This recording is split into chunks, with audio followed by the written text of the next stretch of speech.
and JBL is great! Hi, I'm Tom Ogden, proud Welshman. You're watching the Rugby Odds. Cymru Ambith. Hey, what do you guys think of JBL, John Bradshaw Layfield? JBL's an ass.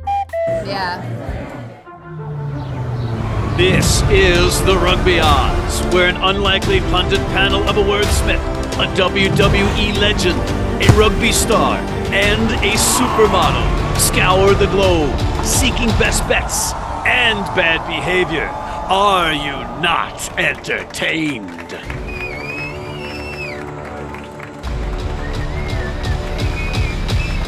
Thank you, but please, I know that you're not just applauding for me, you're applauding for the Rugby Odds, and rightfully so, but I don't want anybody to get confused. I deserve no applause this week. I was awful again, but more on that later. And if you look in the sponsor opportunity green room, you'll see John Bradshaw Layfield, the WWE Hall of Famer turned rugby advocate, basically alone because King Gift Egbelu is not with us this week. That's right, he's on the road. He is on the road for various reasons we'll discuss during the course of the show, perhaps, and maybe not. But in the meantime, let's bring in John Bradshaw Layfield. John, we were 4-8 last week, and that's partly the reason why Gift is not with us today, John. He has been banned, and it was not banned because of his picks. It was banned because of the way he mispronounced Capuozzo. Capuozzo. He can say whatever he wants. You're not you're not like the gatekeeper of the language. Oh, yes, I am. No, you're somebody from Bayonne, New Jersey who barely speaks English. Why are you the arbiter of, I think you got to speak like me? I grew up with a lot of Italians. Because you speak like a Jersey rat. Capuozzo. Hey, Capuozzo. Nice. Get it, boy. Do something else racist so we can lose more people from more countries. That is not racist. That is an affectation of an accent, which I learned it's growing horrible. up with Italians. Awful. This isn't about politics. It's about rugby. Let's stick to the show's format. John, what did you take away from last week? Scotland has almost blown 2 games. They blew the one against France. They dominated the French. The French without DuPont are not the same team. They are not near a top-level world-class team without DuPont. And that's going out on a limb. The Scots, now they had a good first half against the Welsh, but then they almost blow the game down there. Of course, a couple yellow cards, big part of that.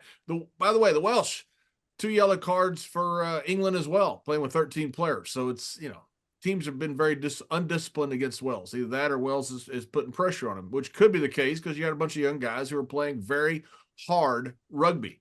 But the Scots, they're not favored. They're favored against England. I think they probably should be up in Scotland. Yeah, and you know what? I really came away liking what Jamie George said right after the match. They put the mic under him. Now you're his fan.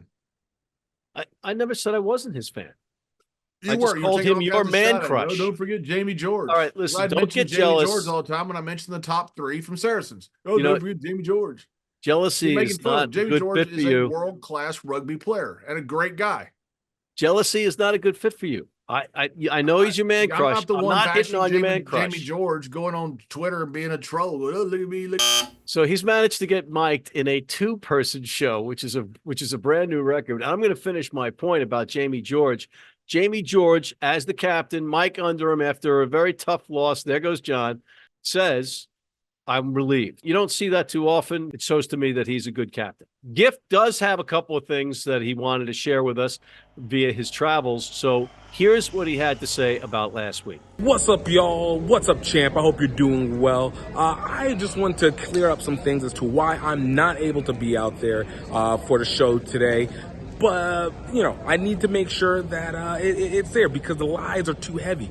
There's rumors talking about that I'm not able to be there because of some nonsense about not being able to pronounce names and getting a ban. And we know that's not right. The reality is I am overwhelmed and tired of the false accusations that Mr. McCarthy has put out there from poor camera work, New Jersey accusations. You know what?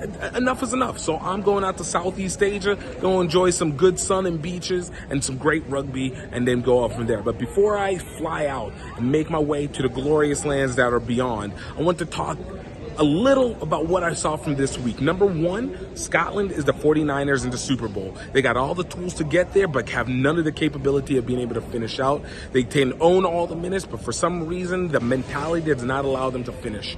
And number two, England is going to be playing everything dirty. Wales played a good game, young team, but this is an England issue, not a Welsh positive.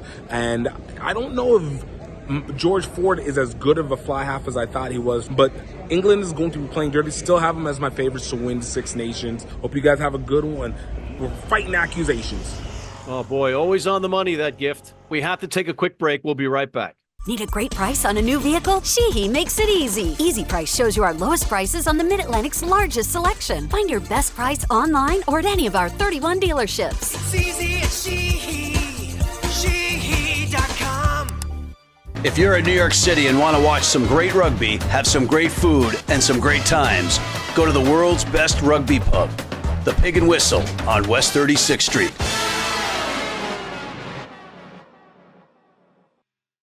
And we are back. John, since we're not getting along on this two-person show, let's you. add a third. George Hook, once again, is joining us. George, welcome back. George Hook. Yeah, all right. Yes. My week is made. Hook is back, yes. Yes. All right, so George, you're in Dublin. Paddy Power's over in Dublin. You saw what they did this week. They gave what they called a justice refund to all people that bet Scotland because they felt that it was an egregious end to that match, that it was an earned and deserved and obvious try that the bunker and the referee ruled was not a try. What is your take on all of that?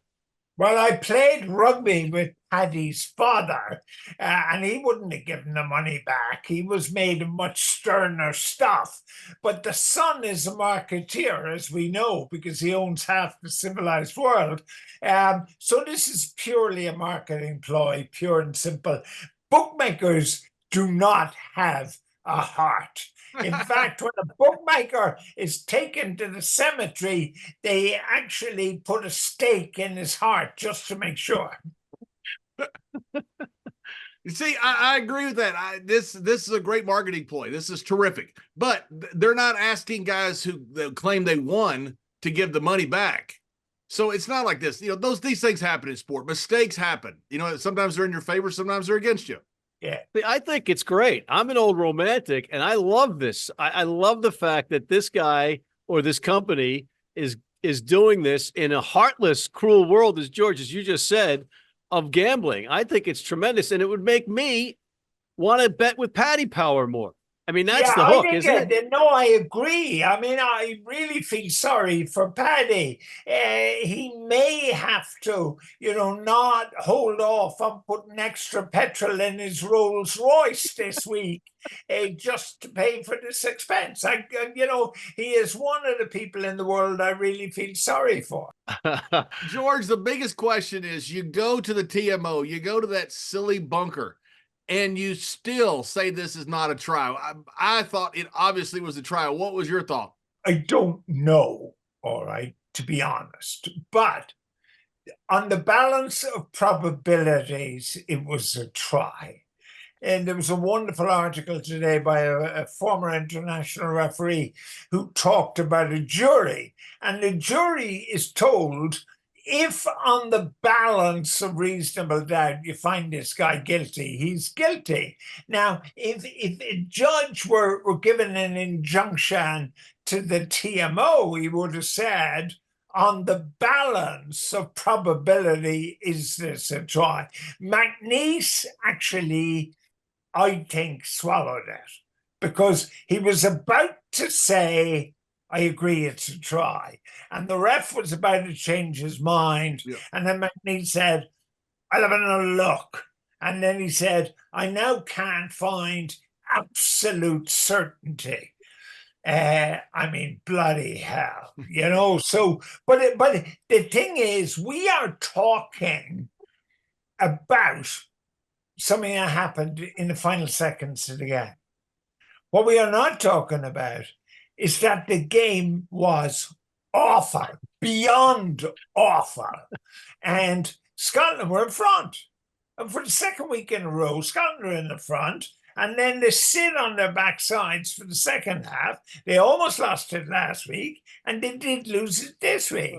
So, George, Like, this game is in danger of implosion.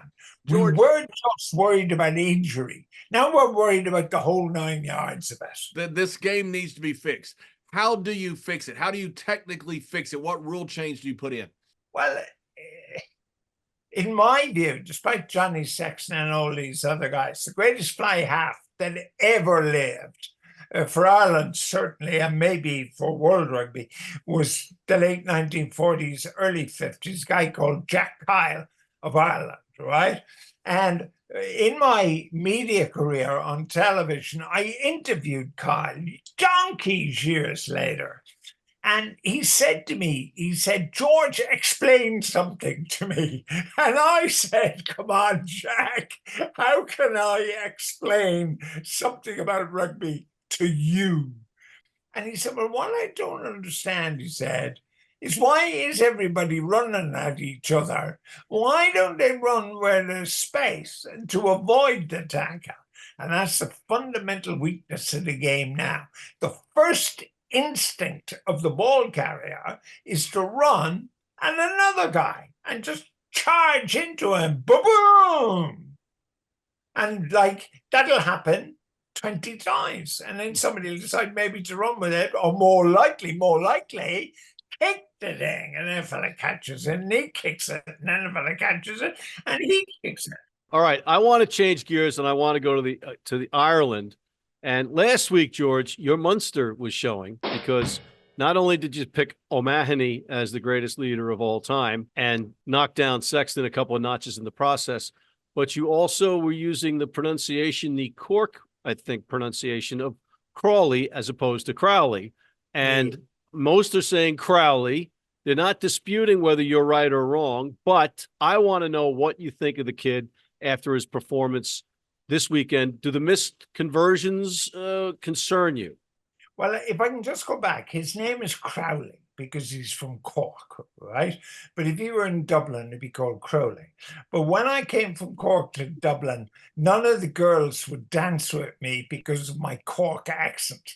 So I promptly changed my Cork accent to a melodious Dublin accent. And sadly now, I've forgotten my heritage and I call the out half Crowley. And for that, I am guilty as sin.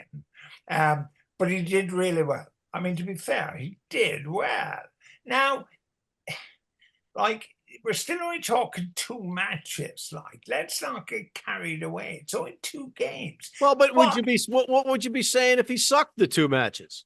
Well, that'd be a problem. He didn't. I didn't go after the kid. I didn't go after the kid at all.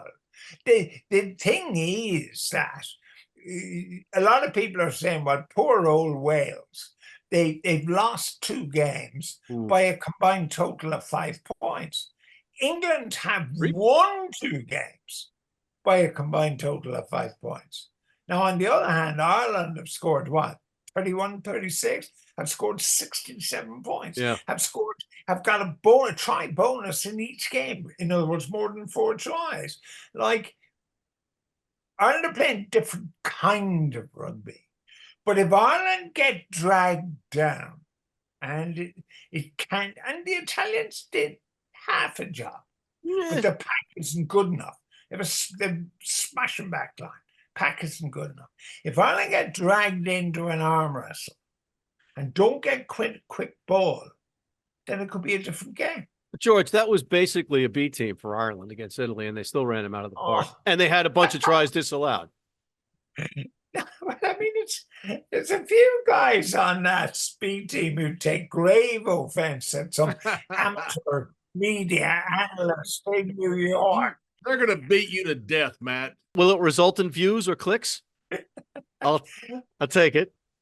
Oh, because you would never say anything. You would never say anything like that. You would never say anything. Jack Coonan at 8, like, you'd hardly call him a B. Let me rephrase the depth that they have, but it wasn't the same starting side against France that it was against Italy. No, but what Farrell is doing is he is moving the guys around because, as we know, injuries will happen. So what he's doing, he's preparing for an eventuality of injury by giving other people games. You know, I'm all in favor. Now, if he lost, of course, he was going to take a hiding. But I mean, what I'm saying is that's what coaches do. They make a decision and then they live or die by it. And so far, he's living. Well, he's got the luxury of that depth. John, you had something you want to ask George. Yeah, George, my question is about England. You've got England that look very undisciplined. And so my question has two parts. One is about England. Is England as undisciplined as they look? Are they just not as good as England normally is? And Wales on the other side, both times came back strong in the second half. Is it because of the competition, or is it because Gatland has a bunch of young guys who just simply play rugby very hard for 80 minutes? Well, it's hard for me to sound nice about Gatland, as only Joe Schmidt is below him in my role of dishonor in coaching. But the thing is, Wales is in a bad place. And to be fair to Gatland, which is difficult for me, to get Wales within a few points of his opponents 2 weeks running is a real achievement. If you want a test of Gatland and Wales, you're going to get it in 2 weeks because they come to Dublin to play Ireland, and then you're going to get a real test of it. You got to be, feeling somewhat better about Wales now with what Gatland has these guys come and play. They're right there. They're basically giving away wins with a very young team. I mean, this team could be dangerous in a couple of 3 years. What happens in 3 years is fine. Gatland's going to be judged and Wales are going to be judged based on the next month. As a pal of mine said at lunchtime yesterday, he said they're going to win the wooden spoon for the Five Nations. So, I mean, in other words, they're going to be second last. All right, George, before we let you go, John, anything else for George? No, he's satisfied by questions. I feel comfortable with his answers. He doesn't have to re-answer questions because I was not smart enough to understand his answers like you. Well, will somebody help me out here? All right, yeah. Please explain how the guy can stand on the try line in the Super Bowl and there isn't a fella in a white shirt within 20 yards of him. Now, please explain to me, how does that happen? Magic.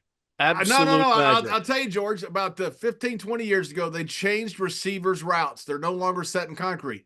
They're very fluid. And so that's why a receiver quarterback has this great, they have that connectivity. These guys can be so good, much better than they were 30 years ago. They run to space. Literally what you're saying about rugby is what NFL changed. They changed the routes and gave the receivers the ability to run to space. So you look one way and you run basically an option. Every single route is an option. Every single running back is an option.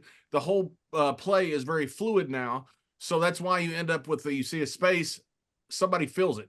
And also, the better quarterbacks can use their eyes to deceive the defenders that are covering. And I don't know where Mahomes was looking on this particular touchdown. He might not have been looking directly at that receiver when he threw the ball. But that being said, George, he shouldn't be that open. That's a defensive problem. That's not offensive greatness. That's defensive badness. I would have thought so, yeah. I would have thought. Yes. Absolutely. All right, George, thank you, sir, for coming on one more time and enlightening us. It's a great place to be. Yeah, George Hook was here. George Hook, ladies and gentlemen. George Hook.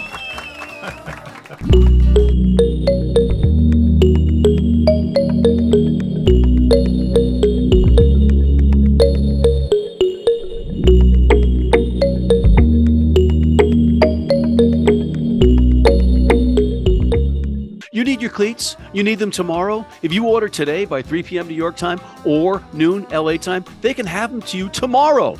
Young, old, male, female, if you're playing on turf, if you're playing on grass, if you're playing in the rain, you're playing in the heat, they've got you covered. RugbyNow.com. Go there now. And we are back. Great having George once again, John. Especially George is the absolute best. He's the greatest. He's the GOAT.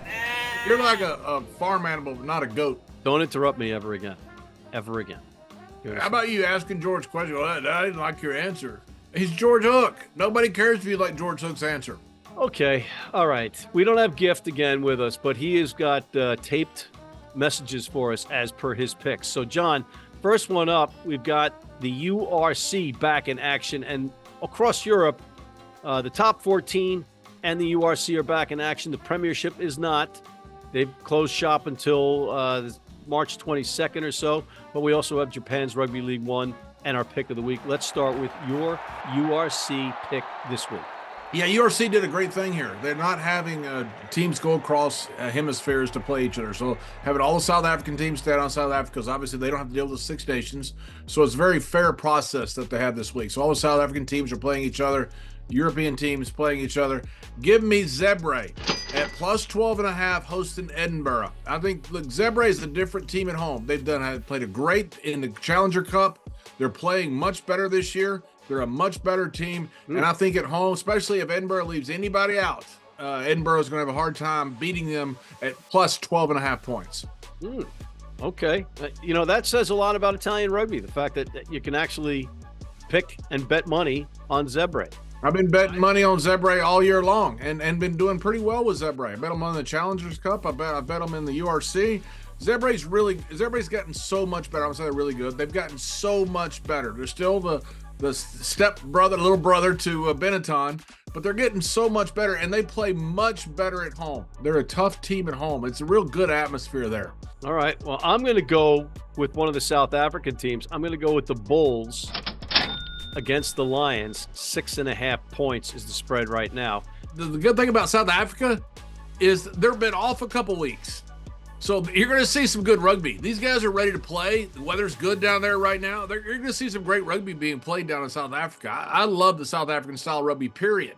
But these guys are chomping at the bit to get back at it. And there's going to be a couple of really good games down in South Africa in the URC this week. And the Lions could be the surprise team, not just of South Africa, but of the tournament overall, because they just keep coming at you. But you're picking against them. I am. I'm picking against them this week. So apparently they're not too big a surprise. You know, you're this close to having your mic turned off for a second time in a two-person show. You're the one that said they're this big surprise. Are they going to win? No. All right. And Gift's not with us in the studio, obviously, but here's what he had to say. With my pick for URC, I'm going to be taking Vodcom Bulls for the points against the Lions. Definitely feel like this is going to be a vengeance game for the Lions, but even though it's on the road, Vodcom Bulls have been playing well. Look for them to take the win on this one. Oh, great stuff, Gift. Great stuff. In the top 14, John, which is always confounding, it's even more confounding now. They're back in business, not just for this week, but also next week when the Six Nations resumes. So they don't care, as they say. Who do you like in the top 14 this week? Bordeaux has been incredible, and I'm not sure how much they care about playing against PAL. They play better, obviously, at home, as all French teams do. They're giving up about 10.5, 12.5 points. I'm going to take Bordeaux at home, and I'm going to lay the points. I think Bordeaux beats them by more than 2 touchdowns. Well, you just took my pick, so now I'm going to have to scramble and take somebody else. I think I'm going to go with my team from Bayonne, New Jersey, over Claremont. I'm taking Bayonne. 0-40 last week against the Six Nations? Yeah, so I can't get any worse. That's the upside. Let's hear what Gift has to say on the top 14. Look for Racing 92 against Montpellier. I look for Racing 92 to not only cover the spread, but also get the win. They are not only at home, but they barely lose anybody. Most of their team is mostly South Africans and people from literally everywhere else around the country outside of France. So the whole Six Nations in camp barely even bothers them. I expect this to be exactly what we expect from a Racing 92 team. Absolutely do what they do and do damage. Fabulous, Gift. Fabulous. Let's go to Japan's Rugby League 1. John, who do you like? 2 matches. Very simple. Burr Blitz is going to boat race them boys, them Honda boys. They're going to boat race them is what they're going to do. All right, you took my pick again, so I'm going to box There's 2 games there, so there's a 50-50 chance I take your pick. There's a 50-50 chance you're getting the finger every time you open your mouth. Ooh. I'm taking the Wild Knights. You New Jersey Rats got a temper. Reluctantly taking the Wild Knights, but they are a very, very good team. The Sun Goliath, a plucky good team as well, but I think the Wild Knights at home cover that 9.5. We have to take a quick break. We'll be right back.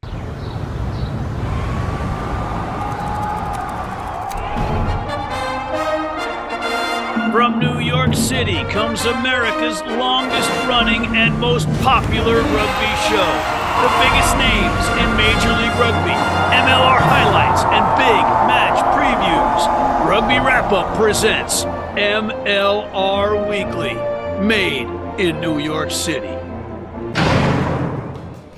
And we are back. And here's what Gift had to say. Chuck Wepner ought to punch you. And here's what Gift had to say. Always Toyota Verblitz over the Honda Heat. Not even a close game. Like, what are we even trying to talk about there? Verblitz all day, spread and the points, and the win. Great, Gift. And John, I want to go back to what you said right before we saw Gift's pick. You mentioned the Bayonne bleeder, Chuck Wepner. Yep. Personal friend. Don't ever. He doesn't know you. Don't Stop ever. it. Me. He is not a. How close a friend of his are yours? He's going to be on your doorstep any second. How close of a friend are you with Chuck Wepner? I'm calling you out on this one. I'm Chuck throwing who? down a card here. I do not think you know Chuck Wepner. All right. Well, we'll just have to wait and see, won't we? In the meantime, Okay, if you know Chuck Wepner, get a video from Chuck Wepner and put it on the show. Otherwise, you apologize to King Egbelu and I and Chuck Wepner for misrepresenting the fact that you are a friend of Chuck Wepner. you know what? I met Chuck Wepner. You know He's what? a good guy. I'll do it. I'll do it. Damn it. I'll do it. In the meantime, let's get back to the show. We have our picks of the week before we can get out of here. Who's your pick of the week, John Layfield? That the South African rugby games are going to be awesome. That's my prediction of the week. But my pick of the week is the Stormers going into the Sharks. I've been very disappointed with the Sharks this season. Thought they're going to turn it around. Does not look like they will. The Stormers don't need to turn it around. They're awesome right now. I'm going to pick the Stormers over the Sharks. Ooh, okay. Sharks are desperate. They got to win everything. They got to basically they've win been out. desperate for the last 3 games, and they haven't showed up. I've been surprised. They got a load of talent. I mean, they got so much talent. They got a great left-footed kicker in the backfield. They've got a great amount of talent, but for some reason, they're not putting it together. They might this week. My bet, though, is they won't. And again, here's what Gift had to say. Take the Wild Knights against Sun Goliath for my pick of the week. Let's go. You guys have a good one. Y'all stay cool. Cheers. Safe travels. I'm going to go with Glasgow, minus 14.5 over Dragons. I don't think the Dragons have anything in that match this week. So I'm going with Glasgow, despite the fact they're diminished by players missing for the Six Nations. Oh, what a dandy. What a dandy. What a great show. And on that note, I want to thank Mr. John Bradshaw Layfield, the WWE Hall of Famer turned rugby advocate, Mr. King Gift Egbelu on his world travels, Mr. George Hook, the Irish rugby legend, and thank you for tuning in. Please check out our other shows, including MLR Weekly, the College Rugby Wrap-Up. Hit that subscribe button on YouTube, and please sign up for our American Red Cross Blood Donor Team.